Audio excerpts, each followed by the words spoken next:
ভায়াডাক্টে ত্রুটির কারণে বুধবার দীর্ঘ সময় আংশিক বন্ধ ছিল মেট্রো রেল চলাচল। বলা হচ্ছে ভায়াডাক্টের বিয়ারিং প্যাডে ত্রুটি থাকার কারণে মেট্রো চলাচলে এ বিঘ্ন সৃষ্টি হয়। অথচ দেশের এই মেগা প্রজেক্ট নির্মাণের সময়ই প্রশ্ন উঠেছিল এসব নিয়ে। এমনকি বাংলাদেশ প্রকৌশল বিশ্ববিদ্যালয় থেকে এ ব্যাপারে আপত্তিও জানানো হয়েছিল। এ নিয়ে 2020 সালের 21 জানুয়ারি বণিক বার্তায় একটি প্রতিবেদন প্রকাশ করা হয়। তবে কোনো এক অদৃশ্য কারণে কেউ তাতে গুরুত্ব দেয়নি, যার ফলে শেষ পর্যন্ত ত্রুটিপূর্ণ বিয়ারিং প্যাডই বসানো হয়।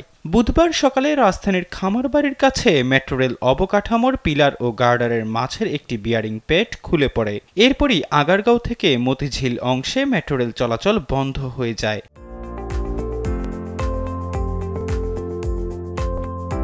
মেট্রো রেলের উড়াল পথে গুরুত্বপূর্ণ উপকরণ বিয়ারিং প্যাড। বিশেষ ধরনের রাবার দিয়ে তৈরি এই প্যাড বসাতে হয় পিয়ার ও ভায়াডাক্টের সংযোগস্থলে। মেট্রো রেলে ব্যবহারের আগে বুয়েটের যন্ত্রকৌশল বিভাগে এসব বিয়ারিং প্যাডের কারিগরি মান পরীক্ষা করা হয়। পরীক্ষায় দেখা যায় একাধিক বিয়ারিং প্যাডের মান যথাযথ নয়। ওই সময় সড়ক পরিবহন ও মহাসড়ক বিভাগের এক সভায়ও বিষয়টি উঠে আসে। এসব বিয়ারিং প্যাড সরবরাহ করেছিল ঠিকাদারি প্রতিষ্ঠান ইতাল থাই। মেট্রো রেল প্রকল্পে নিম্নমানের বিয়ারিং প্যাড সরবরাহের ঘটনাটি ঘটেছিল উত্তরা আগারগাঁও অংশের প্যাকেজ 3 ও 4 এর নির্মাণ কাজে। ঠিকাদারি প্রতিষ্ঠান হিসেবে কাজটি বাস্তবায়ন করেছিল ইতালিয়ান থাই ডেভেলপমেন্ট কোম্পানি তথা ইতাল থাই।